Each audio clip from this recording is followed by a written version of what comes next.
want that back in the day kind of vibe. When love ain't live streamed, it was felt inside.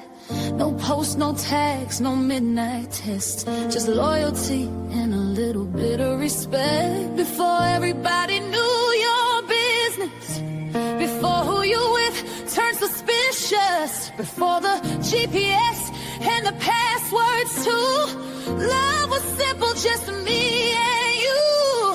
Take me back when love was real, when a woman stood firm on how she feel, when a man was a man and played his part, built a home and...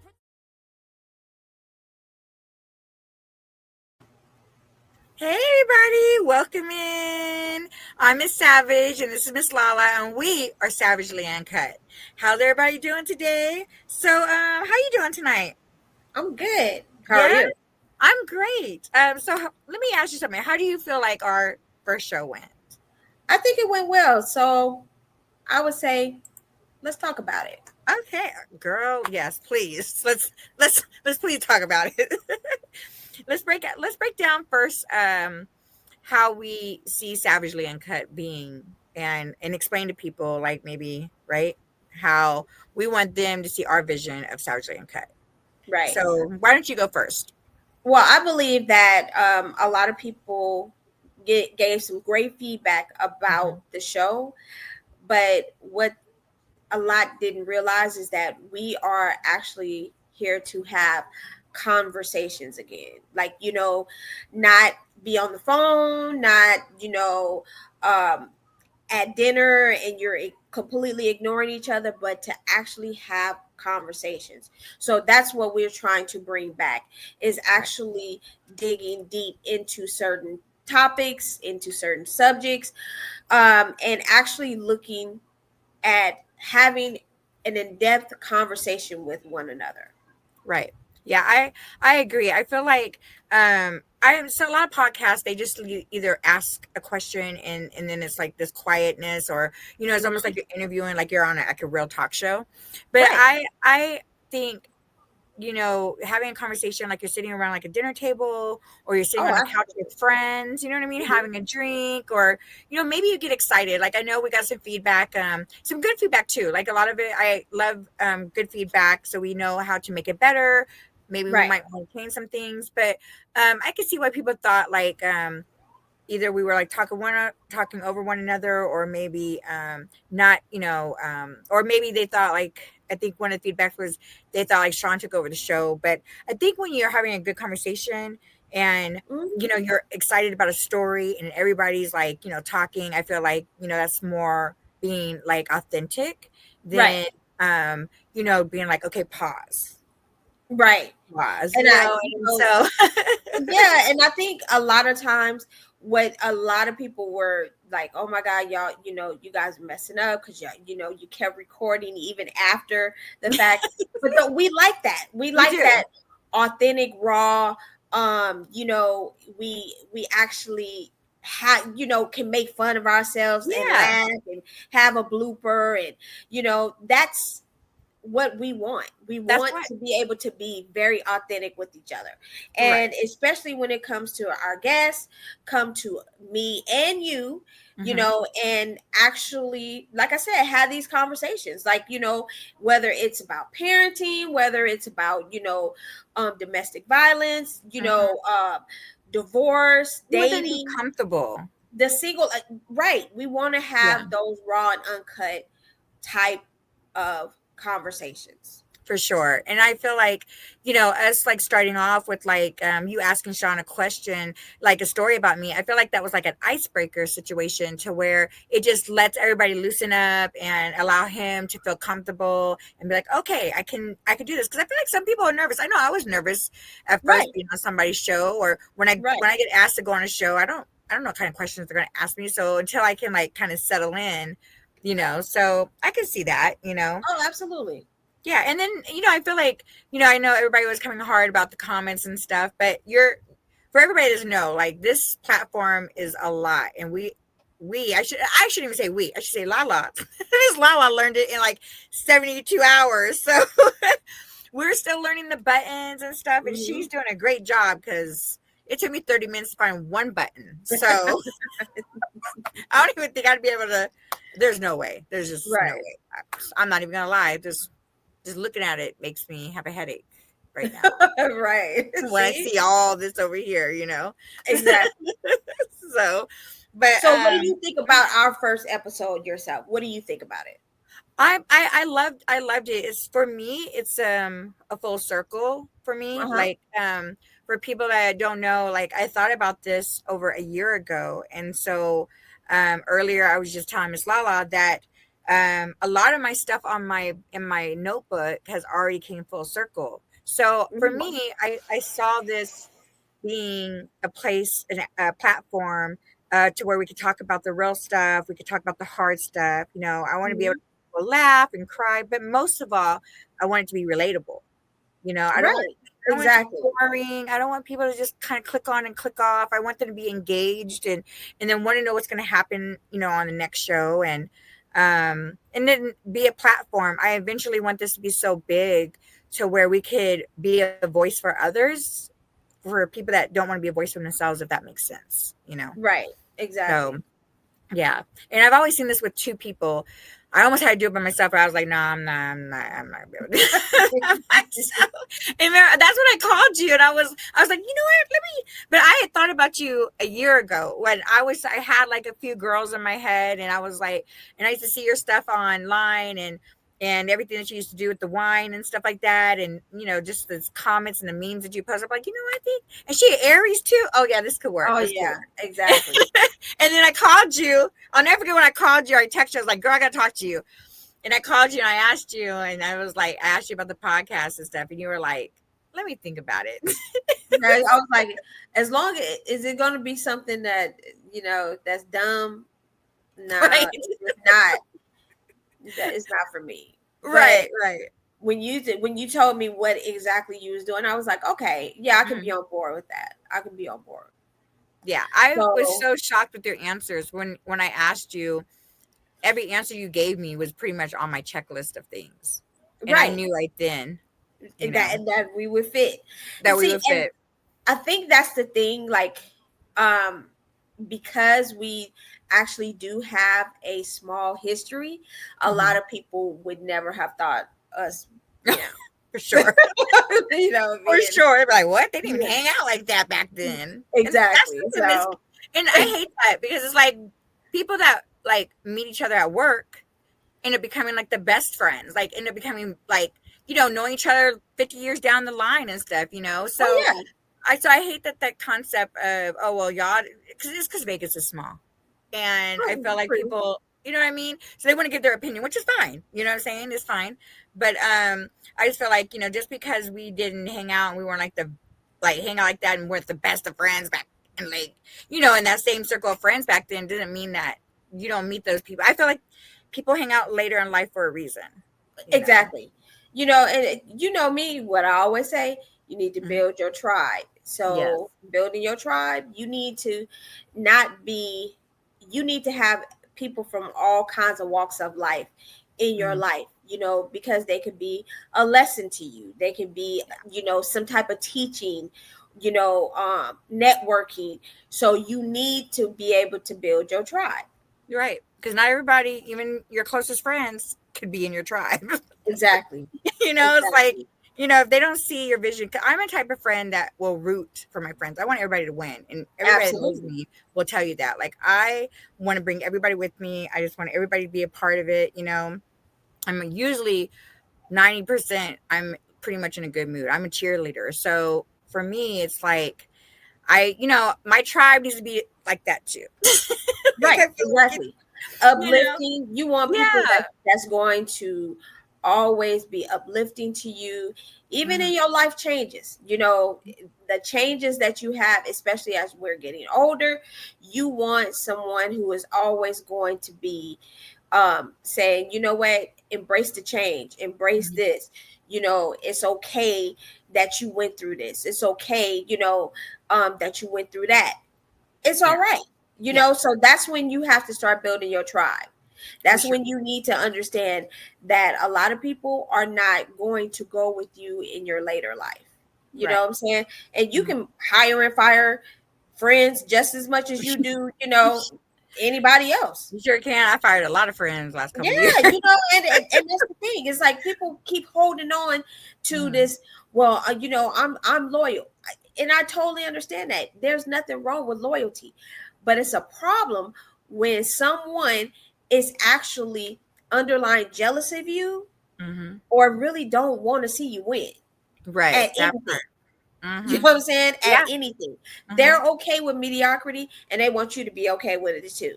Right. And that's horrible. Because I feel like people say they're loyal, but do they really have your best interests in their heart? You know what I'm saying? Exactly. Or are they very supportive? Just because you're loyal doesn't mean that you support me, Right. Like, oh yeah. I feel like, and this is truth, like in business, because with me, I had the candle business, and I've had other businesses before that. I feel like a lot of times, I'm not saying everybody, but your friends and a lot of friends and family don't support you. You have total strangers that will support you way more absolutely. than your friends and family. So your friends and family, yes, they could be loyal, they could have your back, but when it comes to certain things, I feel like there's like a thin line there for some reason. I don't know what it is, so, but yeah, but it could be that they don't believe in you the way that a lot of times people just don't see you the way that you see yourself.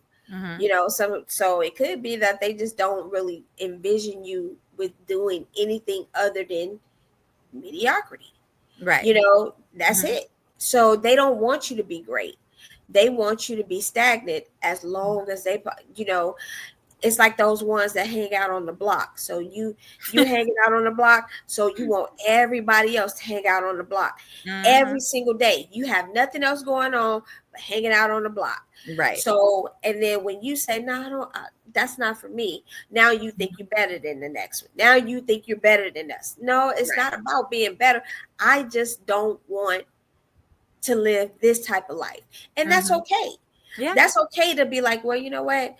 That's why I always say, go find your tribe. Right. Go find the people that are more like you, that you're going to learn from.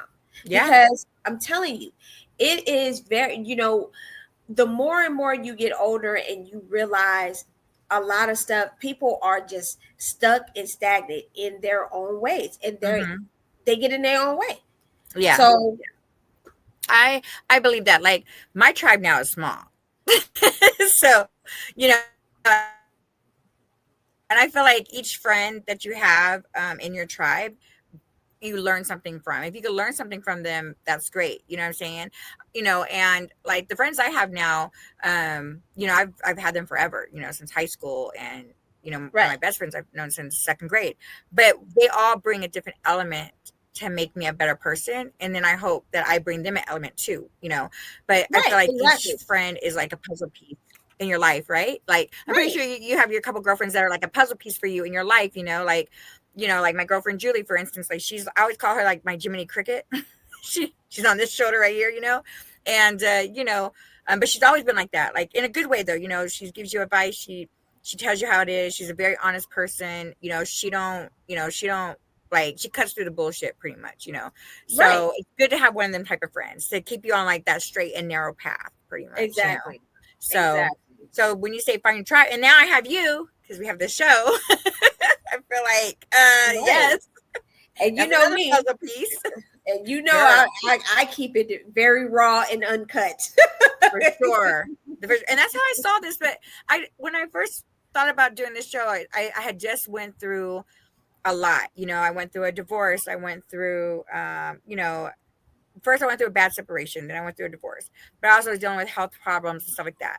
But not to get into so much of that.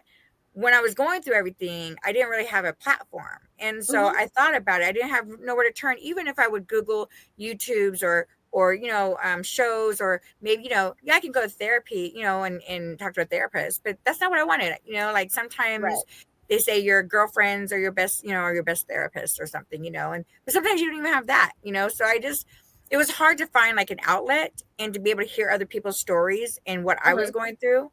And so that's the reason why I was thinking, what a great way to start a show, to have a show that you can talk about that kind of stuff in case somebody needs it, Right. or to support Exactly. people. You have all these women out here that have like their own businesses and, that need the support to get them out there and to Right. support They one don't have another. the marketing. They don't have the marketing. Yes, and girl, I love to market. I'll sell a Slurpee to somebody. I love to market. So I feel like, and that's where everybody can help each other. You know what I'm Right. saying? Like, I feel like, I scratch your back, you scratch mine. And I don't know why a lot of people are so hard up on that. Like the jealousy starts to set in, or they don't want to, they don't want you to help them. And then if you do, they won't help you. I don't understand that. So I wanted to create a platform where people wanted that same thing, you know. I think ego driven, Mm, egotistical. A lot of times people, their arrogance get the best of them. They don't want you, like I said, they don't want you to succeed because they're scared of their own success. You right. know, so then you're labeled as weird. You Mhm. doing something weird.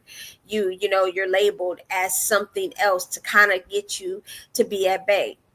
That's just all it is. It's Yeah. just ego driven.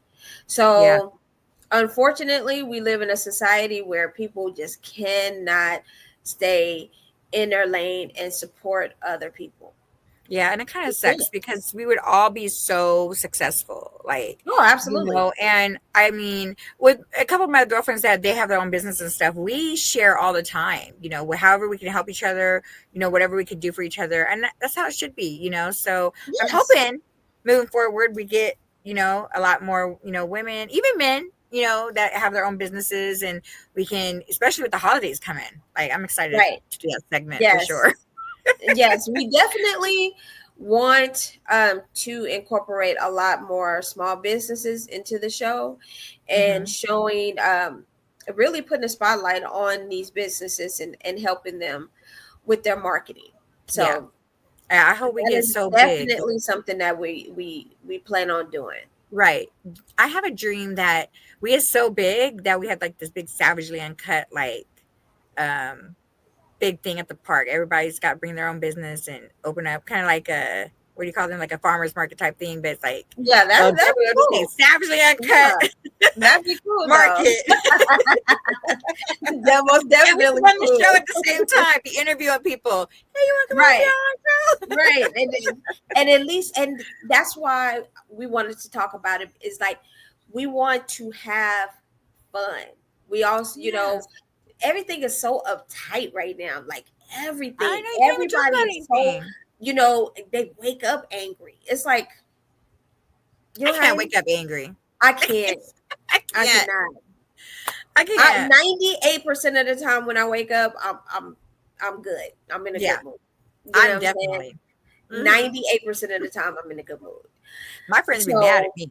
I, Like, except for Julie. Julie is a morning person. But like, Sean, we had on the show.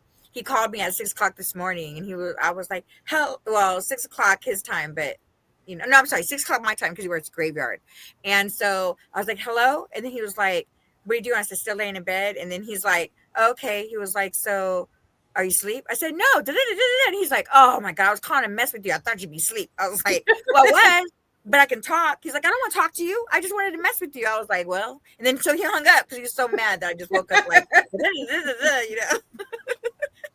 So you was like ready that. to go. Yeah, and like soon as I see your message, girl, like Like call already me this as soon morning. as you get up. I'm like, okay. That part right there. My girlfriend Faith, when she used to live with me, she used to be like, how do you wake up in the morning and already have stuff to tell me? I'm like, stuff be happening through the Right. night. Right, exactly. So going back to the first show, we were talking about our blooper that happened at the end. So Uh-huh. I love that because our blooper that we actually posted that Julie helped us with it's almost at 1,000 views. I haven't even I know, looked. and it's Literally, I funny, think it's at almost but that's 1,000. the thing. It's funny. It's It is. if we would stop thinking that everything has to be so serious. Mm-hmm. It's okay to still laugh, to still have fun, Yeah, to still just be happy, for and sure. it's very lighthearted. The blooper was very lighthearted. It's It like, was. Even though the okay. camera made me look like I weighed 20 more pounds. I sure I don't, y'all. I mean, the camera does. I mean, that's why everybody in Hollywood would be so skinny. Jeez, I was like, but that's how you know the video was real. I didn't edit. I didn't cut it. I didn't. Right. I didn't put the no felt. It was me. Even though maybe I should have picked a better outfit, but right. I was like, damn, I got pregnant up in there. No. I know I be hard on myself, girl, but yeah, it's just it's pretty fun. So I feel like our bloopers do really well, and I love that everything is like this. I feel like we're different. We're not a therapist. We're, right. This is not gonna be arguing. If you want someone who is going to be like really giving you couch time, this is probably not it. Now, if advice, yes. Yeah. You know what I'm saying? Unsolicited opinion, maybe. You know what I'm saying? Healthy debate. Right. Healthy debate, for sure. Maybe leading you into, the right direction, sure. But if you, licensed therapists, I commend everything that they do. But this is not what we're trying to do. Yeah. We're just trying to have conversations. It's almost like, remember back in the day when everybody used to go to like AA, or they go to, Shoppers Anonymous. Shoppers Anonymous. Right. Are you talking about us right now? You gotta sit around and talk about how you to Macy's and stuff and spend $500 on this and other, that type of thing. If that's what you're trying to do, then we're the right people for you. We're definitely the right people. Girl, I be buying my alimony shoes. I tell you that all the time. One of the days of the month, I'm not gonna tell you my business, but one of the days of the month, this girl right here be going to get some shoes, okay? Right, exactly. Yeah, that's where we are. So if you want to have if you want to sit up and talk about dating, like I said, our first is the good, the bad, and the in between. We are, going to go ahead and do a recording on the bad part of dating and then the in between. So we're breaking it up. Yes. We're going to talk about it. We're going to touch on it, see what we can do to be better, because that's a point that we always want, is to be better. We want to be the best versions of ourselves. We want to make sure that you're at the best version of yourself. So whatever you can take away from the show, great. We all for it. If we have one, that's good enough. That's what matters. I remember my son told me when I first got started. I remember he told me something. He was like, "Mom, it doesn't matter if you have one person, 5 people, or 100 people. At one point, once you get to over 1,000, all of them are going to come right back to that original one where you only have maybe one person, or and that." Means a lot, because he's right. You know what I'm saying? Like, I feel like that with anything, that you do, even when you're selling something, you might do a show and you might not sell nothing, but the next show you might sell everything, Exactly. So it's just word of mouth, So with that being said, how did you feel? So let's talk about the show. How did you feel Sean did as our first guest? I think he did great. I think he did really great. I mean, he was, you paid attention. He command your attention, and I like that in anyone. When you can be engaged with that person, because a lot of times when you talk, I don't know if you ever, but have you ever talked to someone and you like, oh my God, please hurry up. Yes. Or their text messages are more interesting than their voice message. Oh my goodness. And it's the worst comment. You like, oh my God. I remember I used to and I wouldn't even say dated. We went out maybe twice.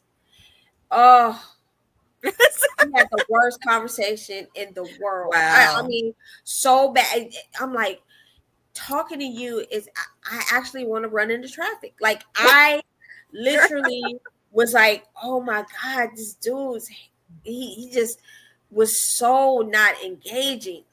So with him even actually telling the story and actually getting to the point to where we're laughing, we are, we're engaged with him, we are, and we're just having a good vibe conversation. Yeah. That's what it's about. You know That's what I'm saying? A good vibe conversation.